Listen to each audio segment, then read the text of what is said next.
Hello everyone, welcome back to Rafi's kitchen. আশা করি তোমরা সকলে অনেক ভালো আছো, আমি অনেক ভালো আছি। তো আজকে তোমাদের সঙ্গে যেটা দেখাবো সেটা হচ্ছে আমের চাটনি। সেই জন্য আমি একটা কড়াইটা গরম করার পরে তেল দিয়ে দিলাম, তারপর আমি 5 ফোড়ন দিয়ে দিলাম। দেওয়ার পরে 5 ফোড়নটা দেওয়ার কিছুক্ষণ পরে আমি আমার আমগুলো দিয়ে দিলাম। আম দেওয়ার পরে ভালো করে নাড়াচাড়া করে নিয়ে কিছুক্ষণ নাড়াচাড়া করার পরে আমি 1 কাপ মতো জল দিয়ে দিলাম, তার সঙ্গে লবণ অ্যাড করলাম এবং 3টে আমের সঙ্গে আমি পরিমাণ মতো 300 চিনি কিন্তু আমি 300 গ্রাম চিনি আমি অ্যাড করেছি ওখানে দিয়েছি।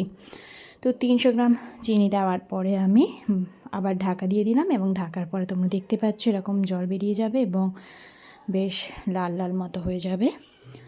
তো তারপরে আমি এটা একটু নাড়াচাড়া করার পরে দেখো এরকম একটা কালার চলে এসেছে। তারপর আমি নামিয়ে নেব, নিলে কিন্তু আমের জেলি বা আমের চাটনি কিন্তু রেডি হয়ে যাবে। Thank you so much.